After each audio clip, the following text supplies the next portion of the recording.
Hey, what's happening, guys?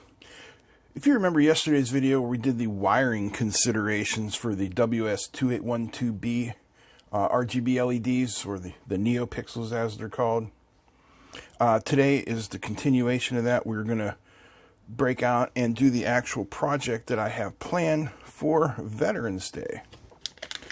So I've got this about 1 meter of the Neopixels. I'm just going to call them Neopixels, okay? Because it's easier than saying WS2812Bs over and over again. These are from eBay, and I'll post the link down below. And you can see it's telling us VCC is red, ground is white, and data is green. That's good to know. So this is 1 meter of the lights. And there are 60 of the LEDs. And of course, remember, they are individually addressable. And where you see these little copper solder pads, they are cuttable. And that's going to be rather important for what we have going on here. The other important thing to keep in mind here, let's zoom in so you can read that, is to look at the data direction. So flowing from left to right, this is our in. Okay?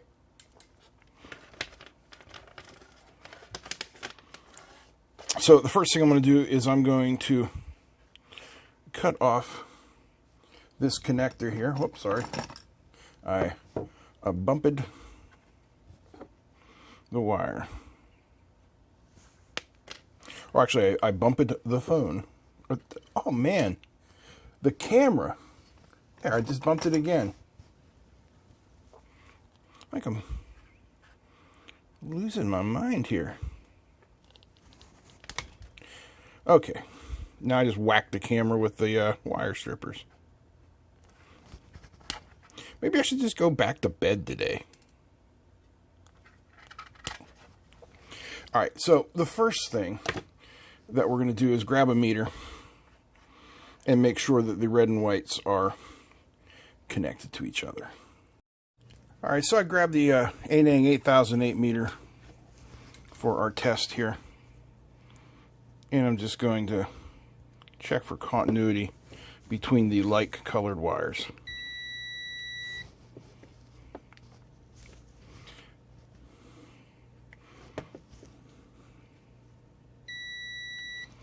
That's what I suspected.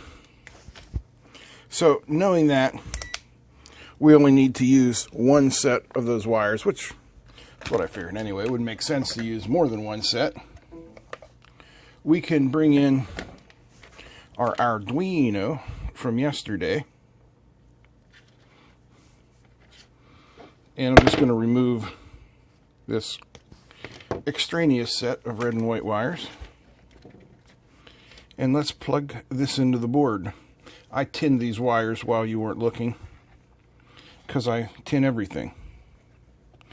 One of the first things I learned in basic electricity and electronics in the Navy is the saying, solder flows where solder's been. So if you want solder to flow somewhere and you're about to make a connection, probably the best thing you can do to improve your chances is to tin it. Okay, so I've connected red to the positive and black or white to the ground and green to the data. Then I will plug this in and we should have some action. There we go. Now, this is just for a test. So when I'm doing this for the actual project, we are not going to be powering them from the Arduino. That's too much power for the Arduino. But it was fine to do just for that test, just to make sure everything is working. So we have, like I said, 1 meter of these and 60 LEDs. My plan is to make a Neopixel flag for Veterans Day. So what I'm thinking is 1, 2, 3, 4, 5, 6, 7, 8, 9, 10. Yeah, I like that.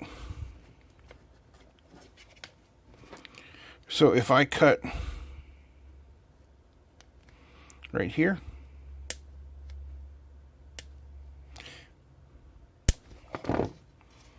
there's one row. 1, 2, 3, 4, 5, 6, 7, 8, 9, 10.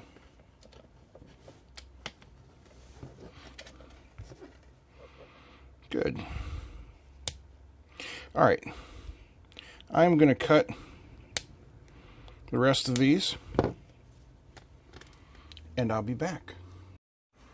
All right, so they're all cut, and they're mounted to a substrate. Now, if we zoom in here, remember our data is coming in this direction, traveling from left to right. Then it's going to alternate and travel from right to left, so it is going to snake its way up through here. So the next thing we have to do is connect each of our layers together.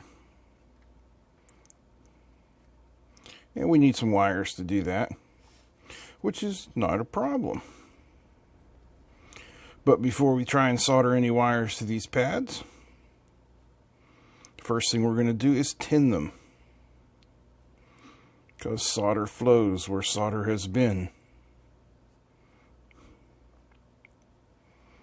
And it just makes everything go a little bit easier.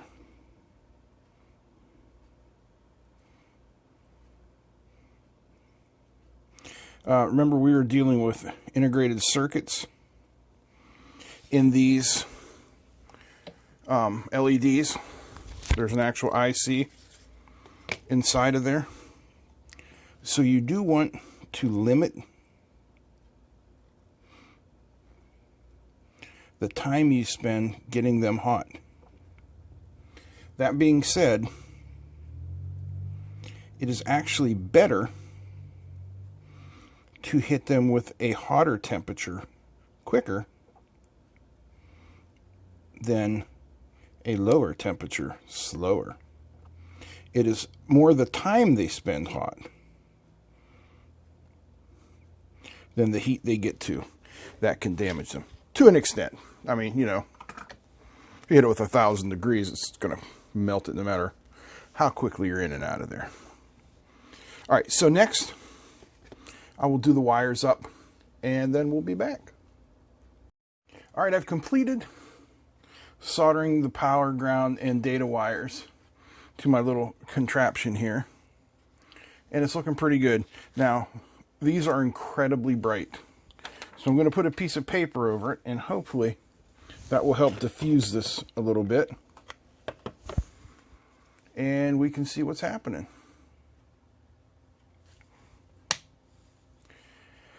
There you can see a pattern of the lights and what's going on. They're just going through a test pattern here, switching from different colors. I wish you could see how you know, bright and vivid these colors actually are, because they look fantastic. Next thing we have to do is the programming of this. And remember, we've got 60 LEDs, 6 rows of 10. So we need to lay that out.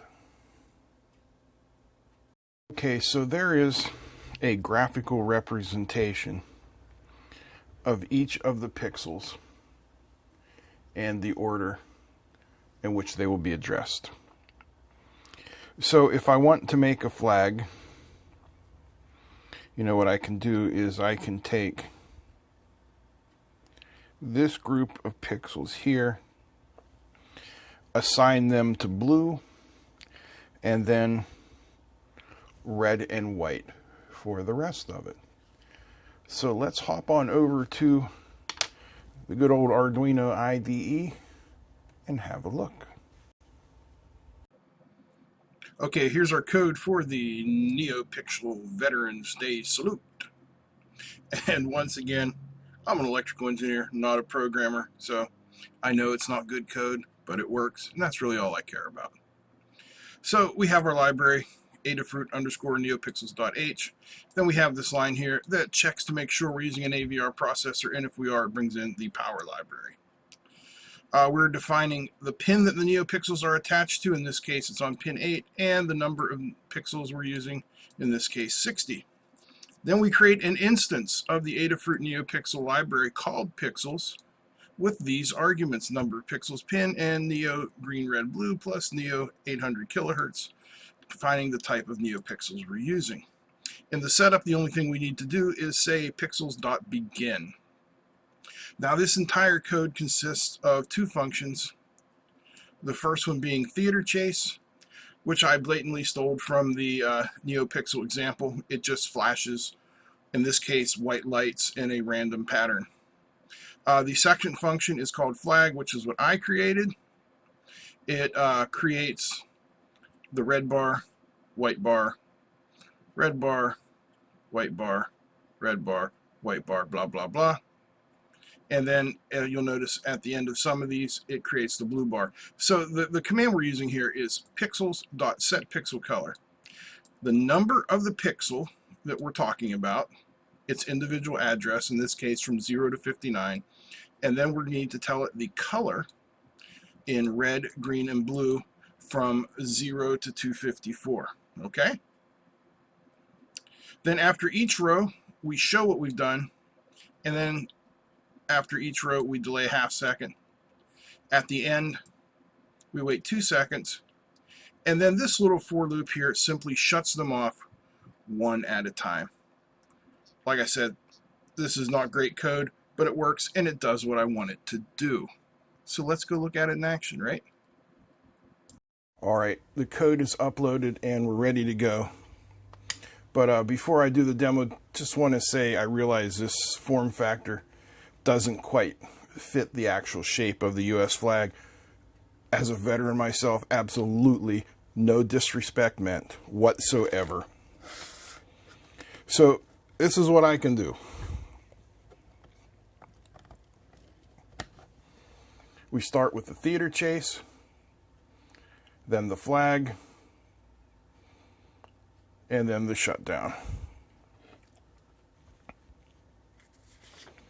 Let me block that so it might be easier to see. There's red, white, and the blue's in there. And believe me, those reds are very red. On the camera screen here, they're looking just a little bit yellow. Let's see if I can turn off some more lights if we'll get a better view. Yeah, that's pretty dazzling, isn't it? Anyway, Friday is Veterans Day here in the United States. I'm a veteran of the United States Navy, served in the Gulf War. This is my sincere thank you to each and every one of you who have worn the uniform of your country and stood in harm's way in service to your country. God bless you. I salute you. Happy Veterans Day. Peace.